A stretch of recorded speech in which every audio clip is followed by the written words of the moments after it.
Let's jump right in. Today, we're taking a fascinating and honestly deeply unsettling journey into a true masterclass of slow burn suspense. We're looking at Sam Ibram's psychological thriller, She Lives. Now, this isn't your typical horror story. It meticulously dissects the complete unraveling of a human mind. What I absolutely love about this text is how it builds dread. There are no cheap jump scares here. Instead, it's this incredibly structured, creeping descent into madness. In this explainer, we're going to break down exactly how the author uses environment, dialogue, and escalating actions to paint a terrifying portrait of a man entirely consumed by his own mind. Right off the bat, I want you to ask yourself this. How far would you go to keep a ghost alive? Seriously, just sit with that for a second. It's the core engine driving our entire story. We are plunged instantly into the suffocating, eerie atmosphere surrounding our protagonist, Richard. He's a writer, but he's completely paralyzed by this tragic, grief-fueled devotion to his dead wife, Miriam. He isn't just mourning her, though. He is actively hosting her in his reality, twisting his entire existence just to maintain the illusion that she's right there in the room with him. Okay, let's dive into this. Literally on the dedication page, we are hit with this haunting quote: "When grief opens a door, something unexpected may slip through." This brilliantly sets up the foundational theme of the whole text. We aren't just dealing with normal sadness here. Grief is acting as a literal, terrifying gateway.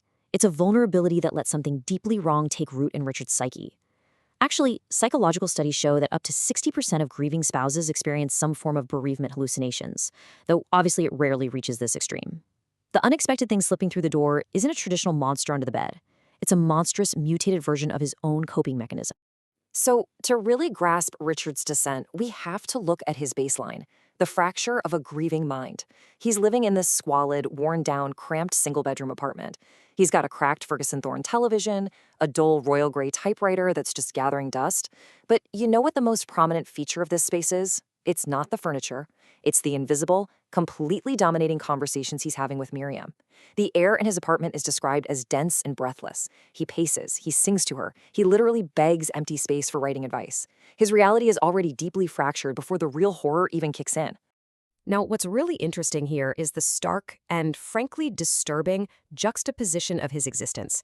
Inside his delusion, he is heroic. He's crowned King Richard by his beautiful, adoring wife. He feels purposeful, right? He feels loved. But reality?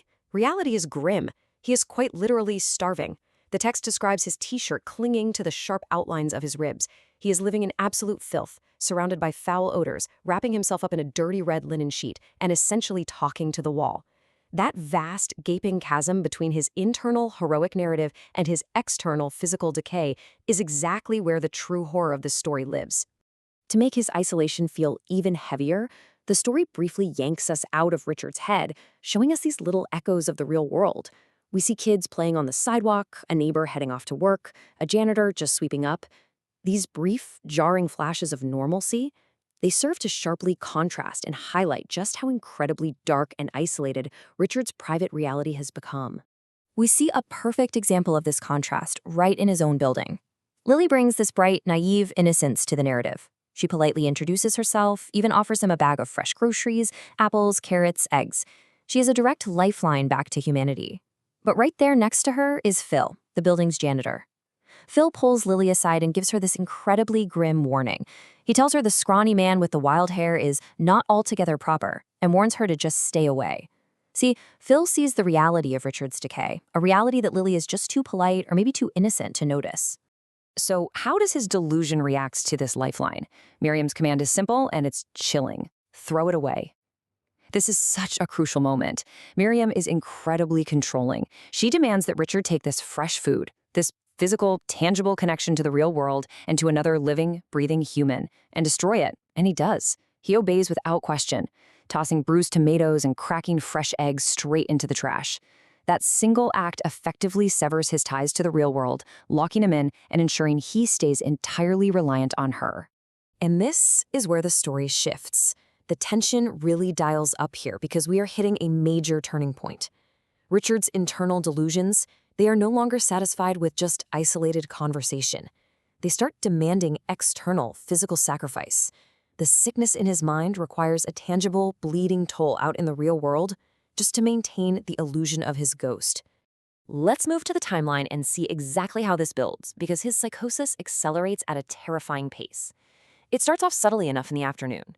He goes to a pet shop, buys an old white rabbit named Nance. He seems gentle. He even promises the clerk he'll take good care of her. But by nightfall, the escalation is just massive. He vanishes into the city shadows and comes back with the severed head of a young grizzly bear and raw organs. I mean, what? And then finally, the 4 a.m. climax, the brutal, calculated slaughter of a feral hog in a public park. The leap from buying a pet rabbit to butchering wildlife in a matter of hours is just staggering. And the really messed up part? Driving all of this violence is Miriam's manipulative dialogue. I want us to try something new tonight. Notice how she frames her terrifying demands.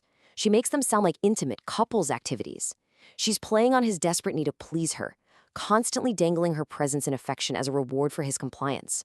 By isolating her demands like this, the author hammers home her absolute psychological dominance over him.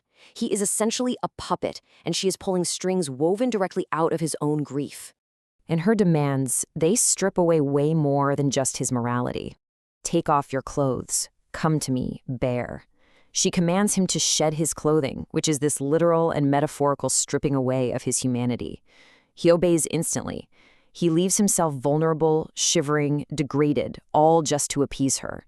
He actually goes out into the city night completely nude, wearing nothing but that dirty red linen sheet tied around his neck like a makeshift cape. Which brings us to one of the most visceral, shocking moments in the entire text: the grotesque crowning of King Richard. Prompted by Miriam, Richard is sitting cross-legged on the floor of his dingy kitchen. He's eating raw liver and heart out of a battered bowl, savoring the metallic taste of it. And then he literally lowers the bloody severed grizzly head over his own face. Blood and fluids are dripping down his bare shoulders, soaking him. And Miriam? She is delighted. She calls him her bear. It is this utterly horrific corruption of domestic bliss. 4. That is the number of times his phone rings before he sluggishly, barely bothers to answer it. Because while he's descending into this primal madness, his actual life is disintegrating. It's his publisher, Mark, on the line, and he is frantic and angry.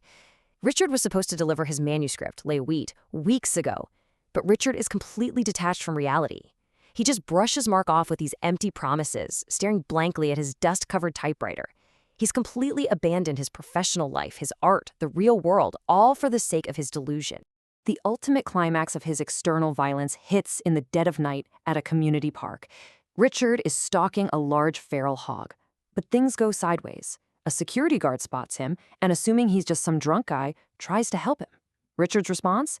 He viciously assaults the guard, smashing his head with a heavy rock. Then, without even a second thought, he vaults a barrier, stabs the squealing hog to death with a dagger, and cuts out its pulsing heart. He has completely crossed the line. He's no longer just a grieving widower. He is a dangerous, violent predator. But what happens after the hunt? The author doesn't just show us the violence and move on. He forces us to look at the harrowing aftermath. We transition right into the severe physical and mental void that these nightly rituals leave behind. Because maintaining a delusion of this magnitude requires profound energy, and Richard is running on fumes. And this list brilliantly illustrates the undeniable physical evidence of his madness. Look at the symptoms of his deterioration. He is suffering from severe, paralyzing exhaustion.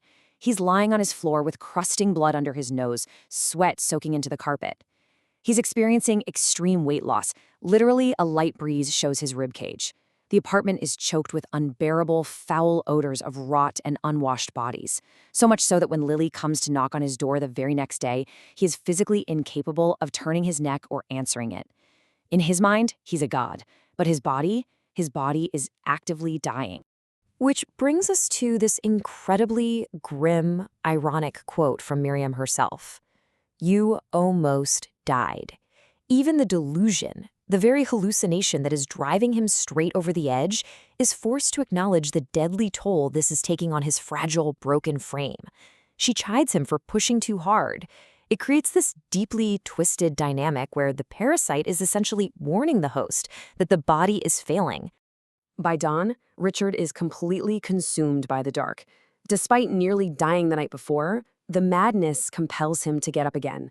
Bent nearly double, he creeps down alleys, actively avoiding the lights of clubs as the sun starts to come up. He is desperately seeking more cover, more shadows, and ultimately, more sacrifices.